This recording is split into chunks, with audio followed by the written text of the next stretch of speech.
Alright, I wanted to make another video to continue to document the, I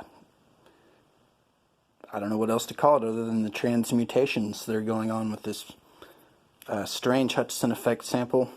First of all, this started as one copper bar, and it turned into this spaghetti wad, which I thought it was originally thought it was some copper wires or something, but no, actually, this form is from copper stock.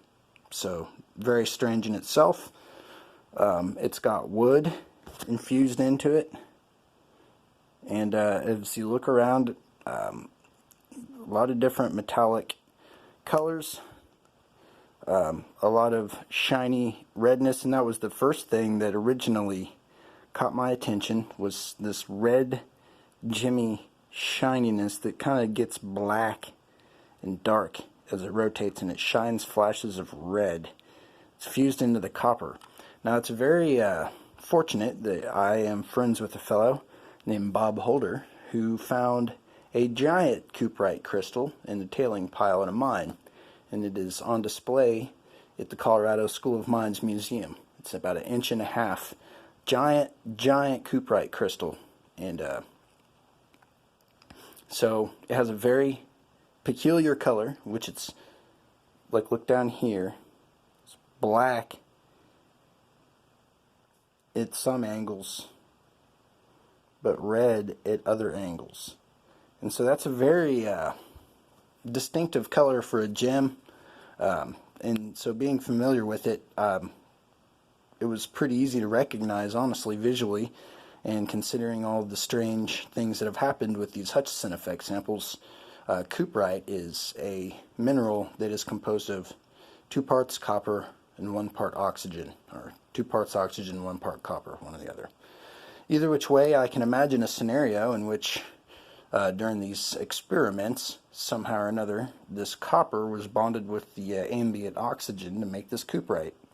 Now that's interesting because cuprite is not, you cannot make cuprite larger crystals larger than about 40 or 50 nanometers, which has been looked into for semiconductors, for communications equipment, but found to be unviable for how much, how effective it was, how much it cost to do, blah, blah, blah, blah. But we're talking about very small amounts, not big gemified chunks.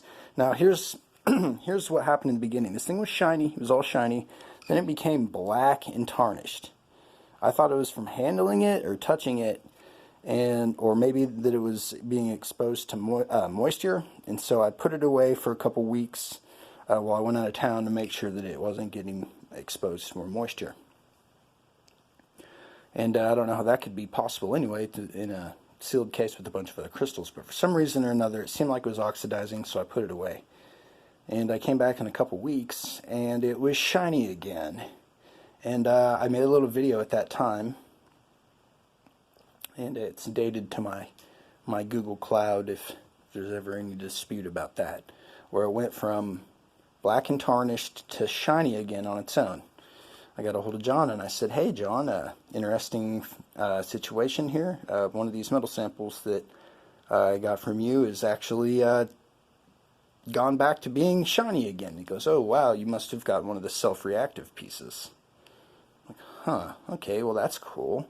Self-reactive, in what way, I'm not quite sure, but considering this started off as a piece of copper, there has definitely been elemental changes involved. Now this shiny part right here, see how it shines from all angles? Look at that, it's bright from all angles. It even shines in the shade. That is a very distinctive property of gold, and any prospector knows when you're out there and you're trying to sort out the gold from the pyrite. A couple of visuals is that pyrite has squared off edges, gold has rounded edges. As you can see, nice round kind of waviness to this gold looking substance in here. And so also pyrite flashes at certain angles, and gold shines from all directions. And so just visually it looks like gold. These have been known to happen with his metal samples, his transmutations. And so on the bottom, this has been cut apart with a saw. Take a look at what's been going on inside. There is changes that are still occurring as well. This is, it used to all be copper. Now, it looks like there's some other kind of metal changing this. There, that's a good angle. You can see it changing to this silvery looking metal. And so just when you look at what cuprite, when you're finding it, it's found in copper mines and areas like that, around other associated stuff like malachite in oxidized areas where, you know, oxygen has bonded with the copper, and very similar to what you will be seeing in different areas on this. If you look closely, you'll see a lot of oxidized malachite looking associated stuff with cuprite. So this is just like some sort of a wacky, strange, self-transmuting piece that is still changing. Let me try to find this. There's one. So it looks black on certain areas, like right here on this tip, but after it sits for a while, it stops being black and it turns into bronze. So you can actually see, let me try to find it, maybe that's it, a really clean line right there between, that's a good angle, the bronze, or whatever that is, bonded in with the copper, right in the center there. See that line? And so look at that shining, of what it looks to be bronze or some sort of other alloy that is now changing.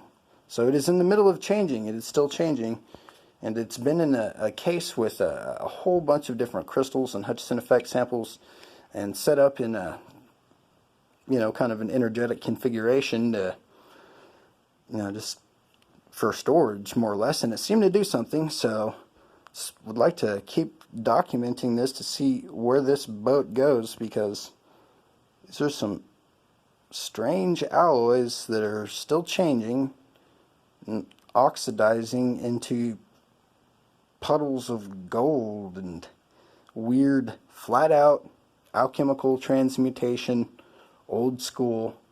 And so, you know, if this person is indeed able to change substances into gold, what the most misunderstood part about the Philosopher's Stone and the lead to gold is that that's not the point of alchemy. And you cannot have this physical transformation of copper or other base metals into gold without an alchemical interchange. And so when you meet somebody like John and you recognize that in their personality that the opposites have reconciled in so many ways, and then you see hard evidence, like real strange things where this is, in the true sense of it, alchemical gold. Well, I don't really have any other way of describing this fellow other than a person who you can see the Philosopher's Stone actually manifesting. And we call that person an alchemist. And to transmute that which is undesirable into that which is worthy and desirable. And so, not only with metals, but with inner states, external states, and ideally, once you have this mastered, the ideal of the Philosopher's Stone within, then things like base metals to gold in an external way should manifest if you are indeed along the path of true alchemical transformation. And so, hopefully, this will continue to change. And it is a shame, makes me want to cry, that the Colorado School of Mines are pretty interesting. They'll let you come in and bring in different metal samples for spectrum analysis. And almost a year ago, when I got these samples, or some of these samples for the first time, I went in there and the spectrum analysis machine was busted. They said it'd be a couple weeks. Well, on my last trip out there, I was really happy to step back by and take a look, like last month. and their spectrum analysis machine is still down. So if I want a freebie, I'm going to have to wait, but I predict that they will find a complete array of strange minerals and combinations and alloys that will show up on the spectrum analysis, in which I believe that we'll find out this is some sort of gold or content of gold. So cuprite, I predict gem cuprite will be found.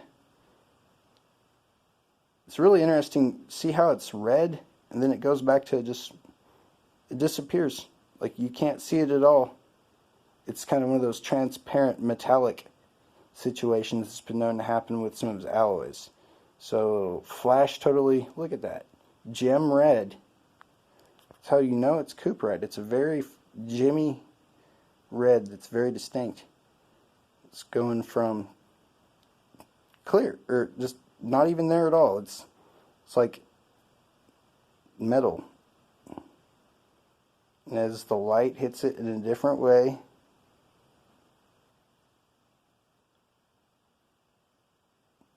it all turns into a lustrous gem cuprite like red.